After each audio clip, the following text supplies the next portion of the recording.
자, 수업 시작할까요? 여러분 안녕하세요. 예, 국제정치학 이순환 수업을 이제 담당하게 된 김성현입니다. 수업에 앞서서 이제 뭐 여러분들 이제 피셋 시험 기간이 지금 다가오고 있죠. 그래서 아마 피셋들 갖다 준비하시느라고 상당히 바쁠 텐데, 그래서 지금 아마 그 이순환을 갖다가 따로 이제 실강을 갖다 들으실 그런 기회가 별로 없을 거예요. 그래서 이순환이 피셋 때문에 이제 뭐 여러분이 신경 써서 준비할 수가 없는 그런 이제 한계가 있습니다만은, 이순환에서는 우리가 다룰 내용들은 최근에 들어서 그 냉전이 끝나고 그다음 글로벌라이제이션이 점점 확산되는 그런 과정에 있어서 지난 한 30년에 걸쳐서 일어난 이제 국제 정치의 변화들, 그리고 또 새롭게 등장하는 이론들, 이런 것들을 총 정리하는 그런 이제 그 단계가 우리가 이순환에서 학습을 하는 내용이 주로 이제 그런 것들을 중심으로 전개될 겁니다. 여러분들 중에서 지금 예비순환부터 시작해서 지금까지 쭉 수업을 듣는 학생들이 있을 텐데, 처음 듣는 학생들이 있을 것 같아서 일단 수업의 일련 그 구성에 대해서 말씀을 좀 드릴게요. 이순환만 들어도 됩니까? 라고 하는 그런 이제 그 문의를 갖다 하는 학생들이 있는데, 이순환만 들으면 안 됩니다. 전반적으로 1년 동안에 이제 그 수업 구조가 어떻게 짜져 있는지 여러분들한테 그래서 말씀을 좀 잠깐 드리고 오늘 수업 시작하도록 하겠습니다. 제가 학원 수업을 갖다 담당하면서 신경을 좀 써야 되겠다라고 생각을 했던 게, 계속 이제 중복되는 거. 그러니까 이제 예비순환 때 했던 것들이 또 대부분 또 1순환에 또 다뤄지고, 또 2순환에 다뤘던 것들이 또 2순환에 다뤄지고, 이게 중복이 자꾸 되는 그런 이제 공부는 될 수 있으면 하지 말아야 되겠다라고 하는 그런 이제 생각을 하게 됐어요. 첫 해에 와서 이제 수업을 하다, 처음 이제 그 학원 수업을 갖다 할 때 보니까, 그런 문제가 좀 있더라고요.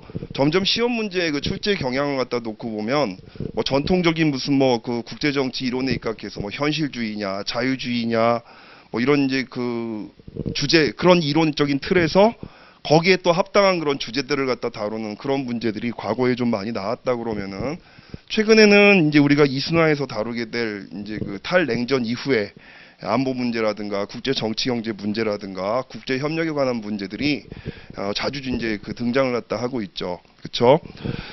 자, 그래서 이것들을 갖다 계속 이제 뭐 반복적으로 1순환, 2순환, 3순환 때 이제 뭐 그 중복되는 것들을 계속 다루느니 각 과정별로 해서 좀 전문화를 갖다 시켜야 되겠다. 이게 지금 그 수업을 갖다가 이렇게 제가 그 구상을 했던 그 전반적인 구도입니다. 그래서 예비순환 때는 국제정치학을 처음 접하는 그런 학생들도 좀 많이 있을 것 같아서, 예비순환 때는 국제정치의 아주 전통적인 이제 그 이론들, 가장 대표적인 그 이론들, 이런 것들을 갖다 다뤘고, 그 이론들을 갖다 통해서 바라보는 세상은 어떨 것인가, 몇몇 이제 주요 논문들을 갖다 뽑아가지고 한번 다뤄본 적이 있었어요. 그래서 1순환 때는 굉장히 포괄적으로 이제 국제정치 이론에 이제 기본 이론에 이제 초점을 맞춰서 다뤘다 그러면, 2순환 때부터는 이제 과정을 갖다 좀 전문화시켜서 1순환 때는 우리가 저걸 다뤘습니다. 그 외교 정책론과 국제 정치 경제의 주요 이슈들, 이런 것들을 중심으로 학습을 했었습니다. 그래서 주로 뭐 이제 또 시험에 좀 자주 나오는 것들이 또 이제 외교 정책과 관련된 그 이론들을 갖다 주고, 그것들을 활용을 해서 한번 현실을 갖다 분석해봐라라고 하는 그런 문제들이 또 최근에 이제 많이 등장을 갖다 하고 있죠. 뭐 예를 들어 가지고 무슨 뭐 이제 뭐 양면 게임 이론이라든가, 아니면 무슨 뭐 이제 외교 정책론에서 이제 네 가지 모델들이라든가, 그렇죠, 합리적 선택 모델이냐, 관료 정치 모델이냐, 뭐 이런 것들이 있잖아요. 자, 그런 것들을 갖다 활용을 해가지고서 이제 답안을 갖다 쓰게 하는 그런 이제 축이 또 전반적인 시험에서도 자주 등장하는 그런 이제 분야였기 때문에, 1순환 때는 외교 정책론에 입각해서 주요 이론들, 그리고 또 이제 그 여러 가지 그 시사적인 그런 문제들을 갖다가 이론을 갖다 통해서 분석을 해봤습니다. 2순환 때는 이제 우리가 다루게 될 2순환부터는 냉전이 끝나고 글로벌라이제이션이 이제 심화되는 그런 과정에서 전통적인 그런 외교 안보 질서가 이제 어떻게 변화를 갖다 하고 있느냐, 또 어때, 이런 변화에 이제 맞춰서 새로운 그런 이론들이 등장을 하겠죠.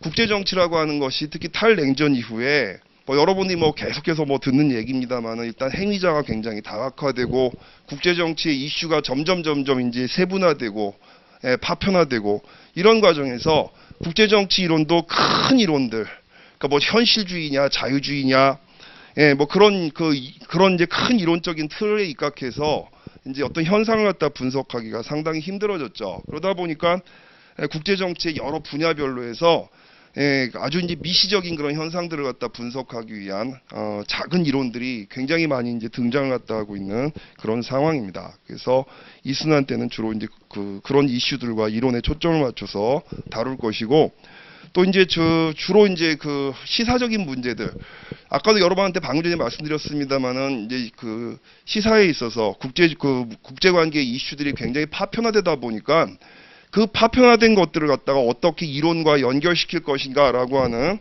그런 이제 그 딜레마에 여러분들이 빠지기가 되게 쉬워요. 그래서 각각의 이제 그 이슈별로 환경이면 환경, 테러면 테러, 그다음 또 뭐 국제 무역이면 무역, 금융이면 금융 등등 각각의 이제 그 분야별로 이제 활용되고 있는 그 이론들과, 그리고 또 이제 시사적인 가장 이제 최근에 그런 시사적인 문제까지 연결을 갖다 시켜서 최근에 나온 그런 논문들을 중심으로 해서 이순환 교재를 갖다 편집을 했습니다. 예, 그래서 이순환 때는 우리가 그렇게 탈냉전 이후의 이론들과 어떤 현실을 갖다 중심으로 학습을 할 것이고, 그리고 나서 이제 여러분들이 삼순환이 되면은 시험을 앞두고 이제 그 마지막으로 정리하는 그런 단계죠. 삼순환 때는 예비순환부터 시작해서 이순환에 이른 내용들을 갖다가 핵심적인 것들을 갖다 뽑아가지고 전부 복습을 갖다 하고, 중간중간에 또 이제 보충용으로 해서 우리가 정규 수업에서 다루지 못했던 그런 주제들을 갖다가 보충을 하고 매일매일 모의고사를 통해서 시험에 대비하는 이런 식으로 해서 지금 수업이 기획이 되어 있습니다. 그리고 또 외교사와 관련돼서 또 여러분한테 좀 드릴 말씀이 있는데요. 자, 우리 수업에서 외교사는 예비순환하고 일순환 때 이제 다 다뤘습니다. 이순환 때부터 들어오시는 분들 같은 경우는 외교사 수업은 따로 하셔야 돼요. 예비순환이라든가 일순환 공부를 하시면서 외교사 공부를 하셔야 됩니다. 그러니까 왜 이런 식으로 이제 구성이 되었느냐? 일단 보면 학원의 이제 수업의 횟수가 예비순환 때는 우리가 보통 한 24번, 25번을 갖다 하게 되고, 그리고 1순환 때는 한 20번 정도를 하게 되고, 2순환 때는 여러분들이 아마 피세 시험 준비라든가 이런 것들이 막 겹쳐 있다 보니까는 2순환 때는 수업 기간이 짧아요. 그래서 이제 국제정치 이론과 그다음 또 이제 여러 가지 이슈들을 갖다 다루는 이런 상황에서 외교사까지 곁들여서 공부하기가 상당히 버거워서 좀 여유가 있었던 예비순환하고 1순환 때 외교사를 갖다 몰아놨습니다. 그래서 예비순환 때는 우리가 서양 외교사를 중심으로 다뤘고, 그다음 1순환 때는 몇 달 전에 있었죠. 자, 1순환 때는 여러분들 동양 외교사하고 또 냉전사를 갖다 중심으로 해서 우리가 외교사를 갖다가 교재를 편집을 했고, 또 그때 그렇게 이제 그 과정에 맞춰서 학습을 했습니다. 그래서 외교사 공부가 좀 이렇게 필요하신 분들 같은 경우는 이순환 수업만 들어서는 좀 이제 외교사를 갖다 이순환에서는 중점적으로 다루지를 않으니까 예비순환하고 일순환을 갖다 좀 이렇게 학습을 해주시기 바랍니다. 자, 이렇게 해서 이제 여러분들한테 1년 동안의 이제 수업의 과정에 대해서 말씀을 드렸고요. 자, 그리고 이제 이순환 수업과 관련돼 가지고 또 한 가지, 마지막으로 한 가지 말씀을 드려보면은, 교재가 두 권이에요. 주교재가 있고 이제 부교재가 있습니다.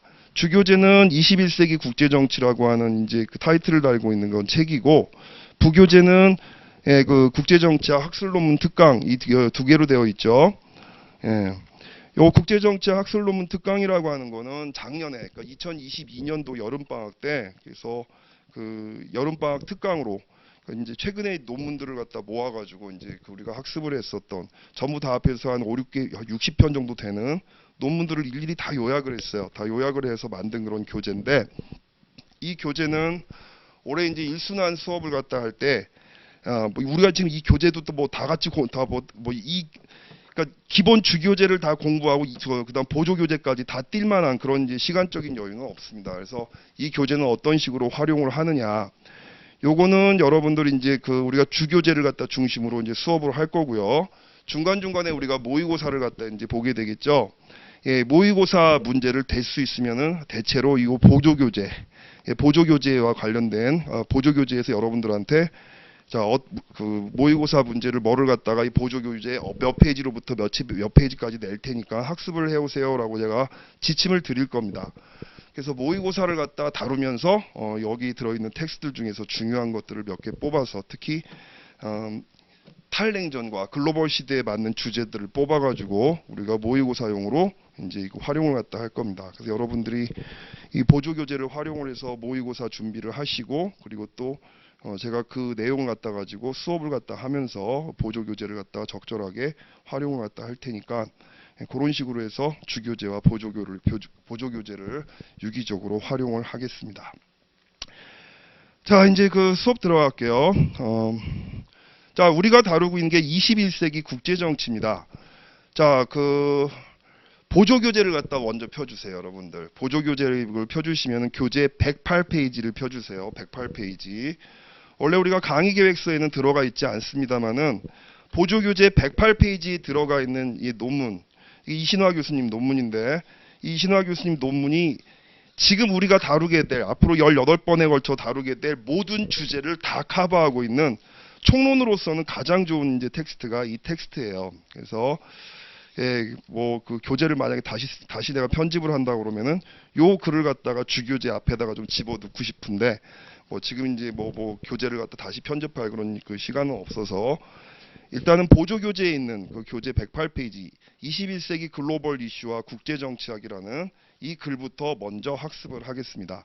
이게 우리 수업의 총론 성격에 해당되는 그런 글이고 여기에 나오는 내용만 여러분들이 잘 숙지를 갖다 하시면은 요 내용만 한 16페이지 될 겁니다. 이 16페이지만 잘 활용을 갖다 해도 웬만하면은 그 탈냉전 이후에 나오는 이슈들에 대해서 여러분들이 웬만한 답을 갖다 그 논술을 갖다 쓰는 데 있어서 활용할 수 있는 굉장히 쓸만한 그런 자료들이 많이 들어가 있는 그런 텍스트입니다. 자, 그럼 각설하고 108페이지 부교재입니다. 부교재 학술 여러분이 그 학술 논문 특강 요 교재에 108페이지 21세기 글로벌 이슈와 국제정치학 요거부터 좀 볼게요. 자, 이 글은 진짜 꼼꼼하게 봐야 될 글입니다. 여기에 들어간 내용들을 갖다 우리가 중심으로 이번 이제 18번 동안 수업을 할 거니까. 자, 서론부터 볼게요. 국민국가는 근대 국제 시스템을 구성하는 기본 단위이며 주권이란 여러분 그 국제 시스템이 뭐야? 근대 국제 시스템이라고 하는 게 뭐예요?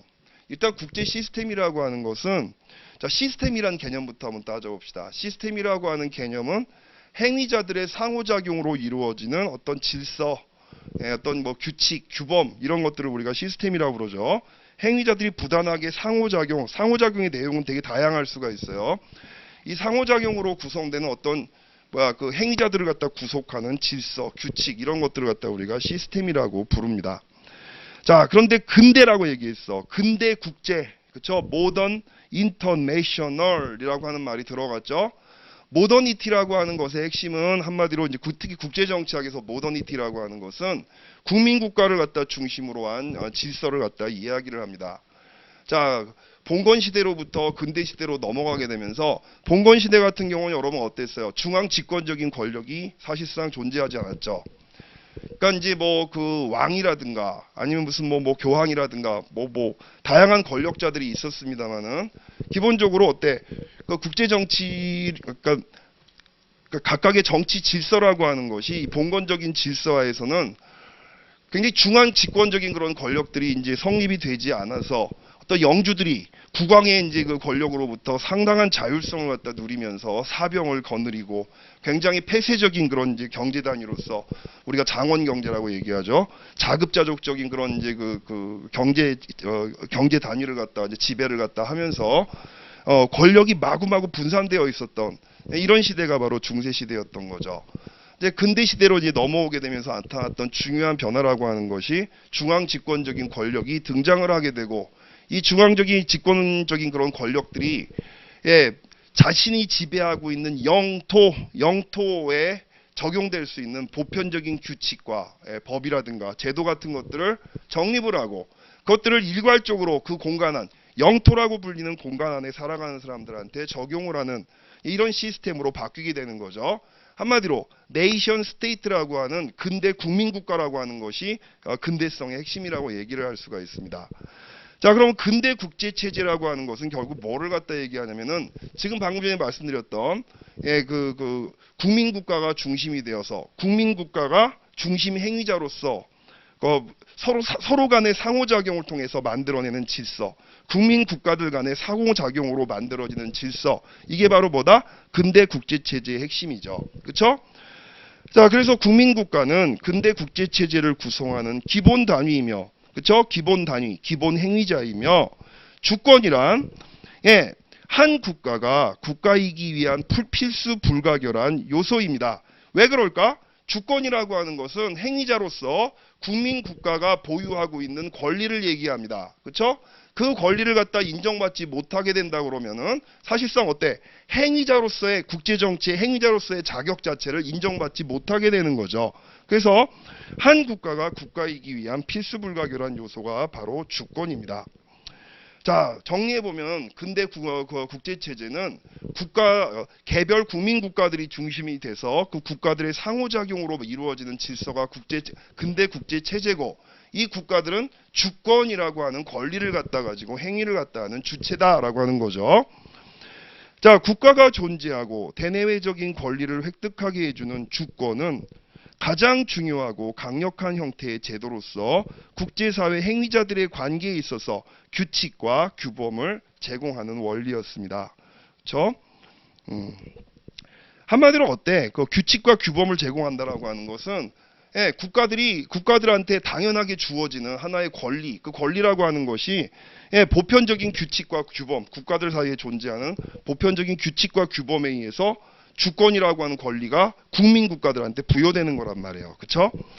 국제관계의 가장 중요한 목적은 당시에 근대 이후에 국제관계의 가장 중요한 목적은 전쟁 억제와 평화 달성인데, 이는 한 국가가 외부 위협 세력으로부터 자국 영토와 국민의 안전 및 존엄성을 수호함으로써 대내적으로는 주권의 정통성과 최고성을 획득하고 대외적으로는 자주성과 독립성으로서의 주권을 주창하는 것에 기초했다.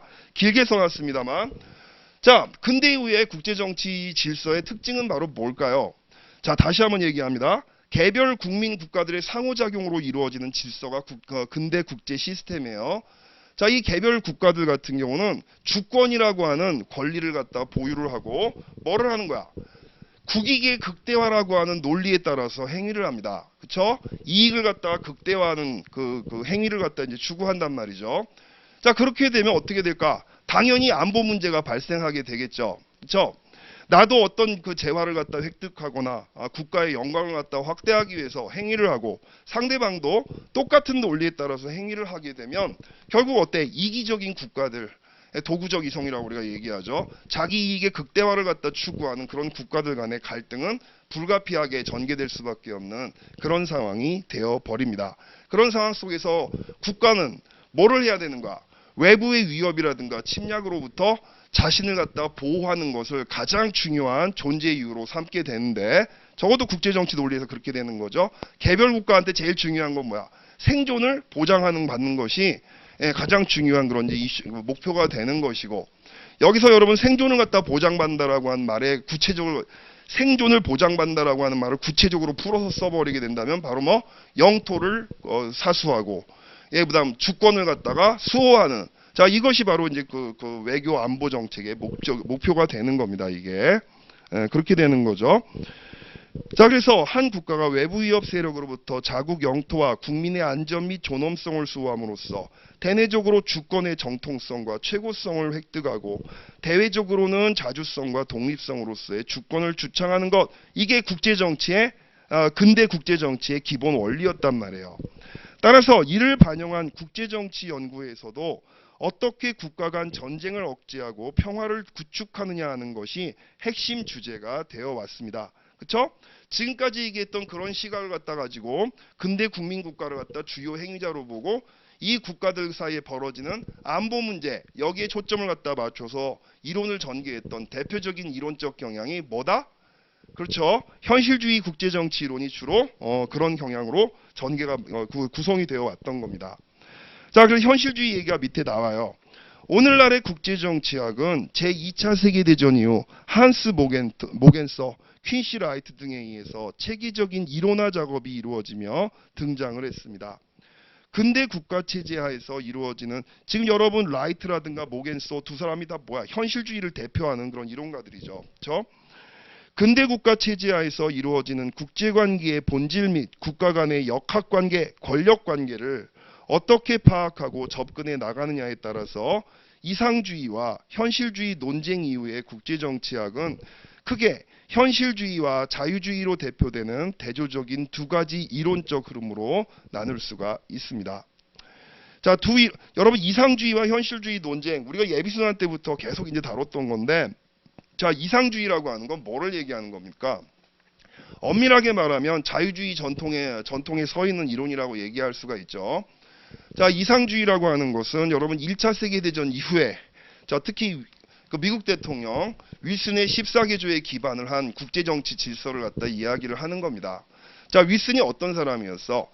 자, 2차 세계대전의 원인이 어디에 있다고 보는 거예요? 이 이상주의자들은. 윌슨을 비롯한 이상주의자들은 2차 세계대전의 원인을 국가 중심 체제, 주권을 갖다 보유하고, 그렇죠? 국익의 극대화를 갖다 추구하는 국민국가 체제가 결국은 뭐야? 그 전쟁의 원인이었다라고 보는 거란 말이지. 자, 그래서 이걸 갖다가 극복하기 위해서는, 자, 국제기구, 특히 국제연합과 같은 국제기구를 갖다가 만들고, 그 국제기구에서 보편적인 규칙과 원칙을 갖다가 설정을 하고, 그 규칙들을 단일하게 모든 국가들에게 적용을 갖다 하고 또 따르게 함으로써 전쟁을 갖다가 예방할 수 있다. 특히 평화의 규범, 안전보장과 관련된 그런 규칙 같은 것들을 국제기구를 통해서 이제 그 정립을 하고 그것들을 모든 국가들한테 단일하게 적용함으로써 전쟁을 막을 수 있다라고 생각했던 이런 식의 이제 노선을 우리가 이상주의라고 부르는 거잖아요. 근데 그런 이상주의라고 하는 그런 국제정치 질서, 국제연맹을 갖다 중심으로 한 그 국제 그 질서가 2차 세계대전의 발발을 막지 못했죠. 그쵸? 결국 뭐야? 그 이상주의의 문제점이라고 하는 것은 국제정치의 현실을 보지 못했다. 여전히 국익의 극대화를 갖다 추구하고 있는 그 국가들이 끊임없이 대립과 갈등을 벌이는 그런 현실을 갖다가 도외시했다라고 하는 점, 이 점을 갖다 지적하면서 현실주의 국제정치학이 탄생을 하게 되는 겁니다. 예, 그래서 이제 그 2차 대전 이후에 이상주의, 현실주의 논쟁 이후의 국제정치학은 그 이후에 크게 현실주의와 자유주의로 대표되는 대조적인 두 가지 이론적 흐름으로 나눌 수가 있습니다. 자, 두 이론은 모두 국가를 합리적 행위자로 상정하며, 여기서 합리적이다라는 말은 뭐다? 우리가 계속 앞에서 공부했던 거죠. 예비순환 때부터. 여기서 말하는 합리적이라고 하는 것은 도구적 이성을 갖다가 보유한 행위자를 얘기하는 겁니다. 우리가 이성이라고 하는, 합리라고 하는 말은 한마디로 뭐 이성에 부합한다는 이성에 부합한다는 말이죠. 그럼 여기서 이제 중요한 건 뭐냐면 이성이 뭐냐라고 하는 이제 그 문제가 생기지. 이성에 부합한다? 이성이 뭔데? 이성은 어떤 능력을 얘기하는 겁니다. 그렇죠? 그러니까 서양의 이제 그 전통을 우리가 합리주의라고 얘기를 하는데, 예, 이성에 부합하는 행위를 갖다 중시하는 그런 사상적 전통이 이제 서양의 이제 그 전통이라고 얘기할 수가 있죠. 그렇다면 이성에 부합한다는 게 뭐냐? 이성을 갖다 우리가 얘기를 할 때 이성은 능력이에요, 능력. 어떤 능력이냐? 첫 번째는 윤리적인 판단 능력을 얘기합니다. 윤리적인 판단 능력. 자, 행위자가, 어떤 삶을 살아가는 행위자가 무엇이 윤리적이고 무엇이 비윤리적인가, 무엇이 우리가 추구해야 될 도덕인가, 이런 것들을 갖다가 판단하고 윤리적인 삶을 갖다 살려고 하는 그런 이제 판단 능력, 윤리적인 판단 능력, 이거를 갖다 우리가 이제 그 이성이라고 얘기하는데, 요런 이성은 우리가 이제 그 뭐라고 부르냐면 뭐 도덕적 이성, 윤리적 이성, 비판 이성, 성찰 이성, 다양한 이름으로 이제 우리가 이름을 갖다 붙여서 논하는 거죠. 국제정치학에서 특히 근대 이후의 국제정치학, 특히 냉전 시대를 지배했던 이후에 이제 이론 체계에서 말하고 있는 이성이라고 하는 것은 이런 윤리적 이성하고는 다릅니다. 적어도 르네상스 이후에 근대 시대가 이제 전개가 되면서 역사는 점점 어때 도구적 이성을 향해서 변해갔다는 얘기지. 이때 말하는 도구적 이성이라고 하는 것은 이성의 또 다른 측면을 얘기하는 건데, 우리가 이성이라고 얘기했을 때 이성은 윤리적 능력만을 얘기하는 게 아니에요. 두 번째는 이제 그 두 번째 이성의 또 다른 측면이 바로 우리가 말하는 도구적 이성이라고 불리는 그런 분야인데, 도구적 이성이라고 하는 것은 그냥 현실적인 삶을 살아가는 행위자들이 무엇이 자기에게 이익이 되는지, 인터레스트, 그렇죠? 뭐가 자기한테 이익이 되는지를 갖다가 냉철하게 계산할 수 있는 능력을 얘기하는 겁니다. 그렇죠? 근대 이후의 사회는 어떤 신이 만든 윤리적인 규범이라든가 전통이라든가 이런 것들을 갖다 중심으로 전개되는 것이 아니라, 그렇죠? 예, 도구적 이성을 갖다 보유하고 있는 행위자들이 어떻게 자기 삶에 있어서 가장 바람직한 이익이 되는 것들을 선택하는가, 이거를 갖다 중심으로 전개됐단 말이지. 그러니까 사회를 갖다 이제 살아가는 데 있어서 어떻게 하면 가장 적은 비용으로 가장 좋은 많은 효과를 갖다 뽑아낼 것인가라고 하는 효율성의 원칙이 바로 도구적 이성에 이제 입각한 것이었고, 이게 이제 근대 이후부터 현대 사회를 갖다 지배하고 있는 이성의 측면이라고 얘기할 수가 있습니다. 자, 우리가 얘기하는 국제정치이론, 특히 주류 국제정치이론, 자유주의라든가 아니면 또 현실주의라든가 뭐 이상주의도 마찬가지입니다만, 주류 국제정치 이론에서 얘기하는 합리적 행위자라고 하는 것은 바로 도구적 이성을 갖다 가지고 이익의 극대화를 추구하는 행위자를 얘기하는 거예요. 자, 그래서 자유주의와 현실주의 두 이론 모두 국가를 합리적 행위자로 상정하며 도구적 이성을 가지고 이익의 극대화를 추구하는 행위자로 상정하며, 국제정치는 무정부 상태라는 점에 동의하지만 당연하지 내 이익의 극대화를 갖다 추구하는 그런 이제 사회, 나만 내 이익의 극대화를 추구하나 상대방도 역시 다른 국가들도 자기 이익의 극대화를 갖다 추구하다 보니까 이기적인 국가들끼리 만들어내는 국제사회의 성격은 끊임없이 갈등과 그다음 투쟁으로 점철되고, 늘 보면 상대방의 배반, 즉 뭐 윤리보다는 이익이 앞서니까, 그러니까 윤리적 이성보다는 도구적 이성이 지배하는 그런 사회에서는 어떻습니까? 예, 비록 상대방은 내가 비윤리적인 그런 행동을 한다고 하더라도 더 중요한 건, 윤리보다 중요한 건 이익이 앞서기 때문에 얼마든지 약속을 위반하거나, 그렇죠? 얼마든지 남의 나라를 침략하거나, 자, 이런 일들이 허용이 되는 그런 일들이 벌어지게 되는 거란 말이지. 예. 자, 한마디로 무정부 상태가 전개되는 겁니다. 이런 도구적 이성을 갖다 가지고 있는 국가들의 세계가. 그래서 국제정치는 무정부 상태라는 점에 자유주의와 현실주의 모두 동의하지만, 현실주의의 경우는 군사력에 의존해야 하는 자조상태, 권력투쟁, 세력균형 등을 강조하고, 밑줄 쫙 치시고, 현실주의는 한마디로 지금 여기 나온 이 내용의 의미를 알아야 돼요. 이 말은 무슨 소리냐면, 현실주의자들은 무정부 상태는 극복이 사실상 거의 불가능하다라고 보는 비관론자들이 현실주의자들입니다. 국가들은 이기적이기 때문에 끊임없이 국익의 극대화를 추구하기 때문에 서로 간에 신뢰를 갖다 쌓을 수가 없고, 필요에 따라서는 손을 잡지만, 자, 이기적인 인간이라고 하더라도 필요에 따라서는 손을 잡고 동맹을 맺을 수가 있어. 뭐가 보장된다면, 자기 이익에 도움이 된다면 언제든지 손을 잡거나 연합할 가능성이 있는 거죠. 하지만 어때요? 그 이해관계가 상충되거나, 그렇죠? 지금 현재 동맹이라든가 협력을 하고 있는 상대방과의 관계에서 그 관계를 유지하는 것이 나한테 이득이 되지 않는다라고 하는 판단이 되면 얼마든지 빠이빠이하고 헤어질 수 있다. 그러니까 국제정치는 끊임없이 신뢰가 존재하지 않고 배반의 동기가 더 크게 작용을 하는 이런 상황이다라고 보는 게 현실주의 전통이에요. 그렇죠?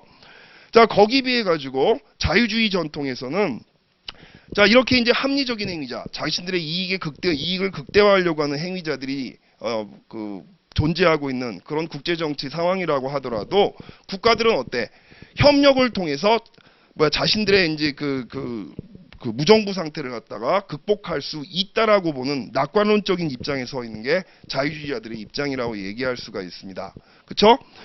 이런 끊임없는 대립 상태라든가 갈등 상태라고 하는 것이 결국은 서로 갈등을 벌이고 있는 상대들한테 전혀 여기 똑같이 이익을 중심으로 설명하는 거예요. 이익에 대해서 도움이 되지 않는다. 차라리 그거보다는 협력을 갖다 하는 것이 바람직하다라고 하는 이런 이제 생각 속에서 국제 제도라든가 규범이라든가 규칙을 만들어서 배반하려고 하는 동기를 갖다 억제를 갖다 하고, 그렇죠? 또 실제로 배반하는 그런 이제 행위자들에 대해서 법적 절차라든가 어떤 그 제도적인 절차에 입각해서 보편적이고 객관적인 질서에 의해서 규제를 가함으로써 배반자들에 대해 규제를 갖다가 하고 제재를 가함으로써 국제사회의 평화를 보장받을 수 있다라고 보는 게 자유주의적 전통이죠. 그렇죠? 그러니까 뭐 자유주의하고 현실주의의 가장 중요한 차이점은 현실주의자들은 무정부 상태를 극복하기가 매우 어렵다. 국가들은 이렇게 보는 거고, 자유주의자들은 능히 협력을 통해서 무정부 상태를 갖다 극복할 수 있다라고 보는 요점이 좀 차이가 있는 거죠. 자, 그 얘기가 나오는 겁니다. 현실주의의 경우에는 군사력에 의존해야 하는 자조 상태, 권력 투쟁, 세력 균형, 자 이런 것들을 갖다 상대적으로 강조를 하게 되고, 후자 그러니까 자유주의의 경우는 국가 간의 협력과 상호 의존, 합의된 규범, 제도 등을 통한 국가 목표의 달성을 보다 강조하는 그런 경향이 있습니다. 한편 냉전 시기에 걸쳐 국제정치 이론들은 국제 시스템의 중요성을 강조하거나 이에 반론하는 과정을 통해서 보다 정교화됐습니다. 자, 이제 신현실주의 얘기 나옵니다. 전통적인 현실주의, 다른 말로 여러분들이 이제 뭐 텍스트 많이 공부들 하셨는데 고전적 현실주의라는 이름이 여러분한테는 더 이제 익숙하죠. 고전적 현실주의가, 자 이제 현실주의가 점점 이제 시대를 갖다 거듭하면서 현실주의 내에서도 분화가 나타나게 되는데, 그렇죠? 자, 고전적 현실주의하고 신현실주의로 일단 현실주의 진영에서 분화가 일어나게 됐다는 거예요. 자, 양자의 그 핵심적인 차이가 뭐냐? 이 세 줄의 이제 핵심적인 차이가 나오는데, 전통적 현실주의, 고전적 현실주의가 국가 간의 관계를 설명하는 데 있어 국제 질서를 주어진 상황으로 전제한 반면에, 자, 좀 이따 설명 이 말 풀이해 드릴게요. 월치를 중심으로 한 신현실주의론자들은 국제 질서의 구조를 개별 국가들의 정책이나 행위에 영향을 미치는 주요 변수로 파악합니다. 자, 말을 좀 더 쉽게 바꿔볼게요. 고전적 현실주의는 무정부 상태가 그냥 주어져 있는 상태에서, 그러니까 무정부 상태가 존재하고 있는 상태에서 개별 국가들의 합리적 행위, 그렇죠? 무정부 상태에서 개별 국가들은 어떤 정책이라든가 어떤 선택을 통해 가지고 자신의 이익을 달성하려고 하는가, 주로 여기에 행위자 중심이지. 그러니까 행위자로서 국민 국가가 이익을 갖다 추구하는, 무정부적인 상황 속에서 이익을 갖다 추구하는 행위자 수준에서의 이제 연구에 초점을 갖다 맞춰서 설명을 했던 게 고전적 현실주의의 핵심이라고 얘기를 한다면, 1980년대 이후부터 이제 그 현실주의를 갖다 지배하게 된 케네스 월츠의 신현실주의라고 하는 이론은요, 국가들 간의 상호작용이 어떤 이제 그 구조라고 하는, 국제정치 구조라고 하는 하나의 질서를 만들어낸다는 거야. 그렇죠? 예를 들어 갖고 하나의 압도적인 패권을 갖다 가지고 있는 국가가 고만고만한 그런 국가들을 갖다 완전히 제압하는 그런 식의 상호작용이 존재할 때는 일극체제라고 하는 하나의 패권 국가가 지배하는 질서가 만들어지게 된다는 거지. 다음 이제 아니면 두 개의 굉장히 압도적인 힘을 가지고 있는 두 개의 국가가 서로 경쟁을 갖다 벌이면서 각자 자기 진영의 동맹 국가들을 갖다 거느리고서 경쟁을 벌이는 이런 체제 같은, 이런 상호작용이 이런 상호작용은 양극 체제라고 하는 하나의 질서, 구조를 갖다 이제 가지고 오게 되는 거죠. 5개 내지 6개 고만고만한 국가들이, 힘이 국력이 비슷한 국가들이 경쟁을 하면서 만들어내는 그런 질서를 우리가 다극체제라고 또 얘기를 하죠. 자, 국가들의 행위는, 자 이제부터 신현실주의에서 되게 중요한 거는 이 시스템이 행위자들의 선택과 판단을 지배한다고 보는 겁니다. 그렇죠? 구조가 행위자들의 선택과 판단을 결정적으로 지배한다고 보는 거예요. 일극체제에서 한 국가의 외교 안보 정책과, 그래서 양극체제하에서 그 국가의 그 외교 안보 정책은 다를 수밖에 없다. 시스템, 국제 질서의 속성이 다르니까 이런 식으로 해갖고 구조를 갖다 중시하는 이론이 바로 신현실주의 이론이라고 얘기할 수가 있죠. 자, 그래서 월츠를 중심으로 한 신현실주의론자들은 국제 질서의 구조를 개별 국가들, 다른 말로 행위자들의 구조가 행위자들의 정책이나 행위에 영향을 미치는 주요 변수, 특히 결정적인 변수로 파악한다는 점에서 행위자의 합리적인 행위자들의 이익 추구 행위, 굉장한 자율성을 갖다 가지고 자기 이익을 갖다 추구하는 그런 국가의 행위를 설명하려고 했었던 그런 고전적 현실주의와 고점에서 차이가 있다는 거예요. 이게. 자, 신자유주의. 그다음에 이제 자유주의 경향 나오죠. 자유주의 전통. 자유주의 내에서도 수많은 그런 이제 그 이론들이 등장을 했었습니다. 자, 그 중에서도 좀 최신 버전이라고 얘기할 수 있는 신자유주의 혹은 신자유주의적 제도로는 무정부적 국제체제와 단일한 행위자로서 국가를 상정하는 현실주의의 가정을 수용하면서도 왜?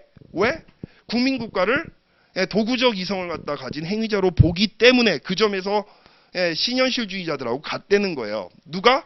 그 신자유주의 제도론자들, 자유주의 전통에 있지만 출발점이 같다는 겁니다. 그래서 이런 현실주의 가정을 수용하면서도 하지만 핵심이 뭐다? 그런 국가들, 이기적인 국가들이 만들어내는 무정부적인 상태를 극복할 수 있다라고 보는 점이 자유주의자들의 특징이잖아. 이 사람들도 마찬가지야. 신자유주의 제도론자들도 뭐를 통해서 극복 가능하다? 국가들 간의 어떤 협력을 통해서 만들어지게 되는 국제 제도라고 하는 장치를 통해서 극복이 가능하다라고 보는 거죠. 예, 그래서 그 신자유주의 제도로는 무정부적 국제체제와 단일한 행위자로서 국가를 상정하는 현실주의 가정과 같은 가정에 출발하면서도 국제정치의 과정을 강조하며 국제제도나 레짐이 상대방의 의도 파악, 자 여기서 나오는 거, 자 국제제도가 갖고 있는 효용이 뭐야? 국제제도는 이 사람들이 생각하는 것도 똑같아. 국제제도는 행위자들에게 이익이 되는 한에서 존재할 수가 있어. 근데 어떤 이제 이익들을 갖다 가져다 주느냐. 여기 나오죠? 상대방의 의도를 파악할 수 있게 해주고, 상대방을 감시할 수 있게 해주고, 거래 비용 감소 같은 것들을 해주면, 바로 이런 것들 때문에 행위자로서 국민 국가들이 기구를 갖다 수용하게 되고 국제기구로부터 벗어나려고 하지 않는다는 거예요. 이런 긍정적인 효과 때문에. 자, 그런 국제제도와 레짐은 이런 수단을 제공함으로써 국가들의 절대적 이익을 위한 국제협력을 촉진시킬 수 있다라고 인식을 합니다. 절대적 이익이란 말 그냥 넘어가지 마세요. 예비순환 때부터 우리가 이거 되게 강조를 했는데 혹시라도 지금 처음 듣는 학생들 같은 요 말의 의미 이거 놓치면 안 됩니다. 자, 우리가 흔히 현실주의자들하고 자유주의자들을 갖다 구분할 때, 자, 행위자로서 국가가 추구하는 이익을 어떻게 보느냐, 요걸 갖다 비교를 하면서 이제 우리가 구분하기도 해요. 자, 먼저 상대적 이익이란 말과 그다음 절대적 이익이라고 하는 말을 구분해 봐야 됩니다. 이거 여러분들이 헷갈리기도 쉬워요. 자, 일단 우리가 얘기할 때 그 현실주의자들은 말이야. 현실주의자들은 상대적 이익을 갖다가 중시한다라고 우리가 많이들 얘기합니다. 여기서 말하는 상대적 이익이라고 하는 건 뭐냐면, 자, 국가들끼리 어떤 협력을 하거나 아니면 경쟁을 벌일 때 국가들이 추구하는 이익은 상대적 이익이야. 무슨 소리냐면 상대방보다 나의 이익이 언제나 더 많아야 된다라고 하는 그런 목표를 갖다 가지고 행위한다는 거예요. 주로 현실주의자들이 생각하는 국가들은 국익의 극대화를 위해서 행위한다. 이때 그 국익이라고 하는 것은 상대방과 비교해서 언제나 더 많은 이익을 추구한다는 얘기야. 이걸 상대적 이익이라고 얘기하는 거예요. 그러다 보니까 어때? 나만 그러나 상대방도 그럴 거 아니야. 갈등과 경쟁이 끊일 수가 없죠. 근데 거기에 비해 가지고 자유주의자들 같은 경우는 절대적 이익을 중시한다라고 하는 얘기를 해. 절대적 이익이라고 하는 건 뭐냐면 너와 나의 협력, 너와 나의 관계에 있어서, 자, 어느 한쪽이 일방적으로 그 이익만을 갖다 보는 그런 관계는 바람직하지 않다. 그럴 경우에는 아예 협력 자체가 일어날 수 없다고 봅니다. 근데 국가들끼리는 어떤 협력이라든가 상호작용을 통해서 나도 이익을 보고 너도 이익을 보는 그런 상황이 만들어질 수 있다고 보는 거예요. 그걸 뭐라고 한다? 그걸 절대적 이익이라고 얘기하는 거야. 아시겠죠? 그러니까 서로 협력이라든가 상호작용하는 행위자들 간에 똑같이 그 행위자들이 똑같이 이득을 갖다 볼 수 있는 그런 상황을 갖다 우리가 절대적 이득이라고 부르는 겁니다. 이게. 예. 그래서 국가들은 절대적 이득이 이제 존재한 한 계속 협력을 계속해서 지속하게 된다라고 보는 게 이 자유주의자들 이 사람들의 이제 생각이죠. 예, 그렇습니다. 자, 그래서 다시 한번 볼게요. 신자주의 제도론자들은 국제제도나 레짐이 상대방의 의도 파악, 감시, 거래비용 감소 등을 위한 수단을 제공함으로써 국가들 간의 절대적, 그러니까 한마디로 상대방의 의도 파악, 감시, 거래비용 감소, 이게 바로 나만 이득이 아니라 상대방한테도 이득을 갖다 주는 그런 것이기 때문에, 그래서 국가들의 절대적 이익을 위한 국제협력을 국제제도나 레짐이 촉진시킬 수 있다라고 인식합니다. 한마디 덧붙이면 그럼으로써 무정부 상태를 어느 정도 극복할 수 있다라고 보는 거예요. 자, 이게 가장 대표적인 이제 그 주류 국제 정치학의 논의들이었던 거죠. 자, 그러나 이 냉전이 끝난 다음부터는 국제 정치가 훨씬 더 복잡해집니다. 이렇게 큰 얘기, 이렇게 굉장히 덩치가 큰, 덩어리가 큰 얘기, 어떤 포괄적인 얘기만 가지고서는 도저히 국제정치 상황을 갖다가 설명하기 어려울 정도로 국제정치가 이슈들도 굉장히 다각화되고 파편화되고 행위자들도 굉장히 많이 다양한 행위자들이 분출하는 이런 시대로 전환돼 버리는 거죠. 기존의 이론도 여전히 중요합니다. 여전히 중요하지만 그것만 가지고는 설명할 수가 없는 그런 일들이 막 터져 나오는 거란 말이지. 예, 탈냉전 이후의 국제관계의 역학은 동서양극 체제와는 매우 다르고 복합적인 양상을 띠게 됩니다. 자, 어떻게 달라졌나요? 국제 시스템의 핵심 먼저 행위자가 다각화되는 거예요. 국민 국가만을 행위자로 설정할 수가 없을 정도로 복잡해진 거죠. 국제 시스템의 핵심 행위자였던 국가 간의 역학관계의 단순한 변화가 아니라 행위자 자체가 확대 변화되었고 비정부 행위자들이 막 등장을 하잖아. 그렇죠? 비정부 행위자. 예를 들어서 비정부 행위자 범주에 들어가는 게 뭐가 있어요? 첫 번째 국제 기구가 있죠. 그다음 NGO가 있죠. 국제 NGO들이 있죠. 또 초국적 기업과 같은 어떤 영리적인 조직들이 있죠. 자, 이런 것들이 마구마구 폭주하고 있단 말이죠. 그렇죠? 자, 그래서 행위자 자체가 확대 변화되었고 행위를 유발하는 요인이나 행위 유형, 행위를 유발하는 요인이나 행위 유형, 환경 문제. 과거에는 국가들이 주로 이제 정치적인 문제, 군사적인 문제. 자, 이걸 갖다 중심으로 이제 주로 협력을 하거나 갈등을 벌였다 그러면 이제는 환경 문제, 사이버 문제, 이민 문제, 테러 문제, 일일이 다 나열할 수도 없을 정도로 너무나 많은 그런 이제 이슈들을 중심으로 정부 행위자, 비정부 행위자가 활동을 하는 그런 세계가 되어버린 겁니다.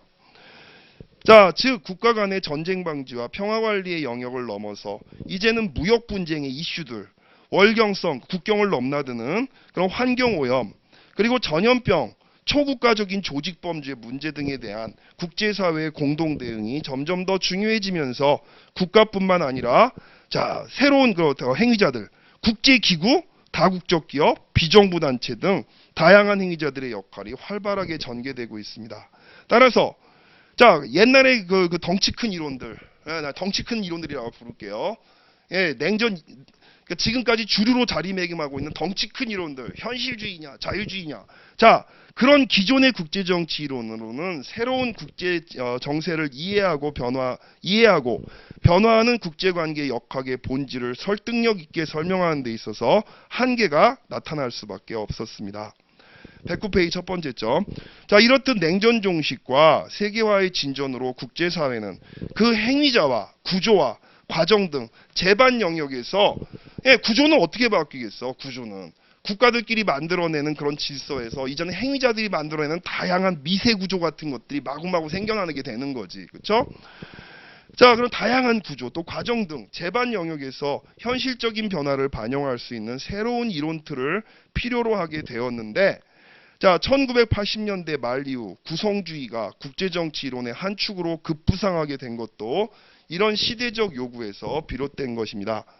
자, 제1탄, 그러니까 새로운 국제정치가 필요하다. 그런 문제의식하에서 제일 먼저 치고 나왔던 게 구성주의와 포스트 모더니즘이라고 불리는 그런 이제 국제정치의 일종의 혁신을 하기 위한 이론이기도 하고 하나의 운동이기도 했죠, 이게. 자, 이런 이제 시도들이 벌어지게 됩니다. 얘들의 핵심은 이제 결국은 뭐냐면, 자, 국제정치라고 하는 현상이라고 하는 것이 고정적이지 않다.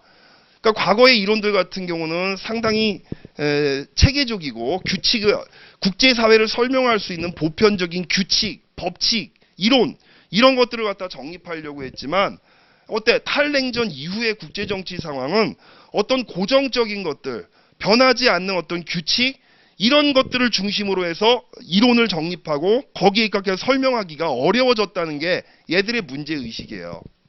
아시겠죠?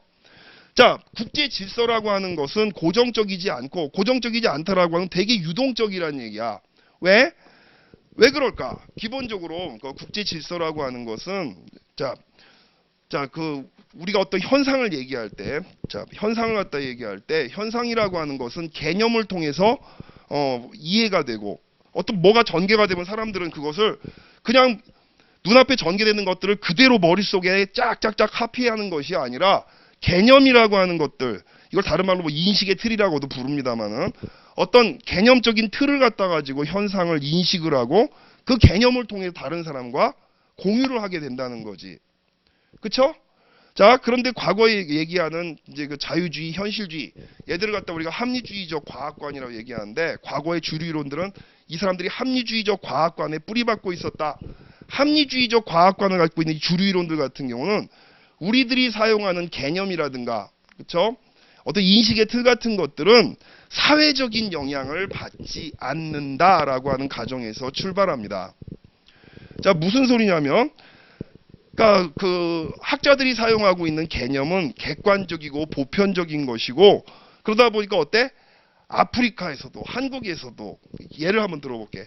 세력균형이라고 하는 개념을 통해서 우리가 어떤 현상을 인식을 하는데, 그 세력균형의 개념이라고 하는 것은 사회 문화적인 영향으로부터 독립되어 있다 보니까 객관적이고 보편적이라고 간주를 하는 게 주류 이론이라고 얘기했죠. 그러다 보니까 세력균형은 아프리카에서도 한국에서도, 남한에서도, 북한에서도, 미국에서도, 중국에서도, 또 과거, 고대 그리스 시대에도, 또 지금 현재에도, 그리고 미래에도 세력균형이라고 하는 원칙은 보편적이고 객관적으로 작동한다라고 보는 거. 자, 이런 식의 설명이 기존의 국제정치 이론이었단 거야. 그러니까 이론이라고 하는 것은 상당히 정태적이죠. 어떤 상황에 따라서 변하지 않고 오히려 눈앞에 있는 상황을 갖다 이론적인 틀, 보편적인 보편적인 언어로 정립되어 있는 이론적인 틀에다 갖다 맞추는 이런 식의 연구를 했던 게 과거의 국제정치였다면, 자, 나름 그런 시도가 그래도 인정받을 만한 시대가 있었다는 거야. 바로 냉전 시대 때 같은 경우는 사실상 국제관계가 지금만큼 복잡하지 않았기 때문에, 단순했기 때문에 규칙성과 보편성과 객관성에 입각한 이론을 만들고 그 이론을 갖다 가지고 변수 자체가 별로 많지 않으니까 현실에 적용해 설명이 가능했죠. 근데 자, 냉전이 끝난 다음에는 워낙에 국제관계가 복잡해지게 되니까 유연한 이론이 필요해진 거예요. 상황에 따라서 변화된 현상을 갖다 적절하게 설명할 수 있는 이론. 포스트 모더니즘과 구성주의를 갖다 표방하는 이 이론들은 기본적으로 국제정치 학의 주요 이론들에 대한 문제 제기부터 이제 시작을 하는 게 바로 이 이론들이었던 겁니다. 이 사람들이 제기하는 문제의 인식은 바로 뭐냐면, 자, 우리가 어떤 현상을 갖다 지각하고 또 이제 우리가 공유하게 되는 어떤 개념적인 틀이라고 하는 것은 객관적이지도 않고 보편적이지도 않다. 무슨 소리냐면 어떤 특정한 시대에 특정한 사람들에 의해서 구성되고 만들어지고 활용되는 것이다. 이렇게 보는 거란 말이야. 현상을 보는 개념적 렌즈는 투명하거나 깨끗한 걸로 우리가 착각을 하고 있지만, 여기에는 문화라든가, 그쵸? 종교라든가 이런 것들이 사실상 보면은 때가 껴 있다는 거지. 우리는 그걸 통해서 현상을 갖다 인식하게 되고 공유하게 된다는 겁니다. 이게.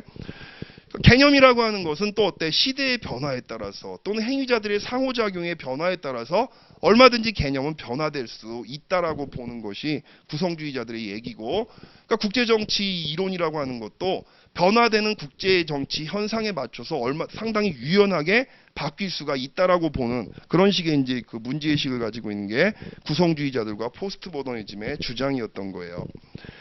자, 그래서 구성주의론자들은 여기 나오죠. 국제정치의 주요 관념이라 나왔지만 사실 관념이라 그러면 너무 추상적이야. 한마디로 뭐 인식의 틀, 개념이야, 개념. 국제정치를 갖다가 국제정치의 중요한 관념들, 이론, 개념, 뭐 이런 것들이 이미 일방적으로 주어진 영속적인 것이 아니라, 다른 말로 말하면 객관적이고 보편적인 것이 아니라 역사적으로 진행된, 즉 뭐 사회라든가 종교라든가 어떤 사회적인 그런 요인들의 영향을 갖다 받는 행위자 간의 상호작용에 따른 간주관적 이해의 결과로 구성되었고, 간주관적 이해 이런 말 되게 어렵죠. 그냥 상호작용으로 바꿔도 상관없습니다. 그렇죠? 행위자 간의 상호작용에 따른 결과로 구성됐고 이렇게 해도 상관없어요. 간주관이라고 하는 거는 나의 주체성과 너의 주체성이 상호작용을 통해서 끊임없이 교류되면서 우리의 주체성으로 바뀐다는 거야. 우리의 주체성, 우리의 정체성으로 바뀐다는 거죠. 예, 간주관적이란 말이 그런 얘기입니다. 자, 그런 식으로 해서 개념들이 구성되었고 앞으로 또 개념들이 또 재구성될 수도 있다는 점을 강조합니다. 이들에게 그래서 자, 기존의 국제정치학자들이 불변하는 것처럼 매우 고정적인 것처럼 활용해왔던 주권이나 국제정치의 무정부성은 고정된 것이 아니라 유동적인 것입니다. 더 쉽게 얘기하면 주권에 대한 개념을 얼마든지 우리가 바꿀 수도 있고, 자, 학자들이 주권이라고 하는 개념을 중심으로 국제정치를 설명했기 때문에 우리가 그렇게 인식을 하고 있다는 거지. 그렇죠? 주권의 개념을 얼마든지 새롭게 재구성할 수도 있고, 심지어는 어때? 주권의 개념이 사라지는 시대가 올 거다라고 얘기하는 레디칼한 사람도 있어요. 말도 안 되는 소리고. 자, 주권의 개념이 얼마든지 변화될 수도 있고, 또 뭐?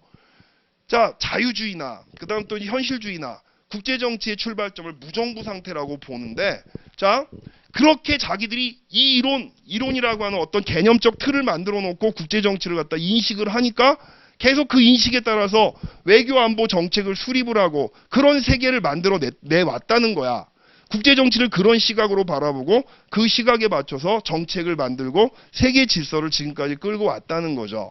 자, 그렇다면 얼마든지 이해 방식을 갖다 바꿈으로써 현재의 세계 질서와는 전혀 다른 그런 세계 질서를 우리가 만들어낼 수도 있다라고 보는 게 구성주의자들의 입장이에요. 자, 그렇습니다.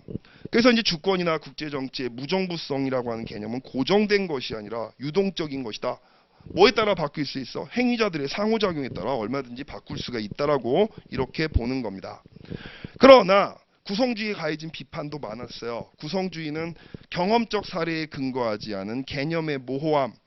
자, 이 사람들은 그래서 무슨 지금 뭐 간주관성 이런 얘기도 나왔습니다만은 뭐 공동의 정체성이라든가 무슨 여러 가지 이제 그 개념들을 갖다 만들어내는데, 문제는 뭐냐면 실증적인 연구가 뒷받침이 되지 못했다는 겁니다. 그러니까 기존의 국제정치학이 가지고 있었던 어떤 문제점들 이런 것들을 상당히 잘 지적을 했지만, 그럼 자신들이 주장하는 새로운 그런 시각에 입각해서 국제정치 현실을 한번 설명을 해봐라. 그쪽에 대한 연구가 되게 부족했어요. 그래서 나오는 게 경험적 사례가 부족하다라고 하는 비판이 그래 나왔던 거고, 또 정치 과정에 치중하면서 국내 정치적 요소는 간과한 점. 구성주의자들 같은 경우는 이론적으로 비정부 행위자들의 상호작용이 중요하다라고 하는 말을 노래를 부릅니다. 근데 현실적으로 어때? 정작 그렇게 이론적으로는 얘기를 하면서 실제 논의를 갖다 전개하는 과정에서 행위자를 국민국가로 간주하는 그 한계를 벗어나지 못했다라고 하는 비판을 많이 받았죠. 그래서 이런 얘기가 나오는 거예요. 자, 국내 정치적 요소는 간과한 점 등으로 비판을 받고 있습니다. 또한 기존의 국제정치 이론들과 더불어 구성주의는 이미 일어난 사실에 대한 설명은 가능하나 향후 일어날 일에 대한 전망이 어렵다는 점에서 논쟁의 여지가 있습니다. 자, 구성주의한테 제일 자주 가해지는 비판 세 가지가 여기 나왔어요. 전망이 왜 어려울까? 왜 세 번째 이 문제는 왜 나올까? 이유가 있어. 원래 자유주의하고 현실주의자들 같은 경우는 보편적이고 객관적인 이론을 만들고 그 이론에 입각해서 자, 이 보편적이고 객관적인 이론이라고 하는 것은 어떤 국제사회에서 벌어지는 현상의 규칙성을 잡아가지고 그 규칙성을 진술하는 거란 말이야. 그쵸? 그렇게 이론화를 딱 한 다음에 그 보편성과 규칙성에 입각해서 미래에 비슷한 일들이 반복될 거 아니에요. 그쵸? 그 보편성과 규칙성에 입각해서 미래에 이런 일이 일어날 것이다라고 전망을 하고 거기에 대비하도록 처방을 내릴 수가 있단 말이야. 그쵸? 근데 구성주의자들이라든가 포스트 모더니스트들 같은 경우는 국제정치는 상당히 유동적이다. 보편적이고 객관적인 게 없다. 객관성과 규칙성이 없는데 규칙성이 없는 상태에서 어떻게 미래를 전망합니까? 미래가 어떤 방향으로 튈지 전혀 모르겠다라고 하는 게 이 사람들의 생각인데. 그쵸? 그래서 향후 일어난 일에 대한 전망이 어렵다는 그런 이제 문제점이 노출되게 되는 거예요. 오늘날 지구촌에서 나타나고 있는 새로운 상황들은 워낙에 복잡하죠. 국제사회를 이제는 국가들의 집합으로 뿐만 아니라 여전히 국가들의 집합이 의미를 갖고 있는 영역이 있어요. 하지만 그게 전부가 아니야. 국가들의 집합일 뿐만 아니라 하나의 인류 공동체로 보는 그런 시각도 요구하고 있습니다. 이는 국제정치나 국제관계가 점차 하나의 세계 질서와 세계 정치로 변환되고 있음을 의미합니다. 이제는 인터내셔널이라는 말이 사실 학계에서 많이 안 쓰인단 말이지. 인터내셔널 폴리틱스, 이건 진짜 옛날 용어가 돼버리고 있어. 우리가 학원에서 많이 쓰이는 국제정치 얘기하는데 국제정치란 말은 사실 학계에서는 이제는 굉장히 껄끄러운 그런 용어가 되어버리고 있다는 얘기지. 왜? 국경을 벗어난 그 여러 가지 이슈들이 정치적인 문제로만 환원되질 않습니다. 그쵸? 그러니까 우리가 국제 관계란 말을 갖다 즐겨 쓰죠. 근데 이제 또 그것도 문제야. 한동안 우리가 국제 관계, international relations라는 용어를 그래서 즐겨 썼습니다만 이제는 어때? international이라는 범위를 벗어난다는 거죠.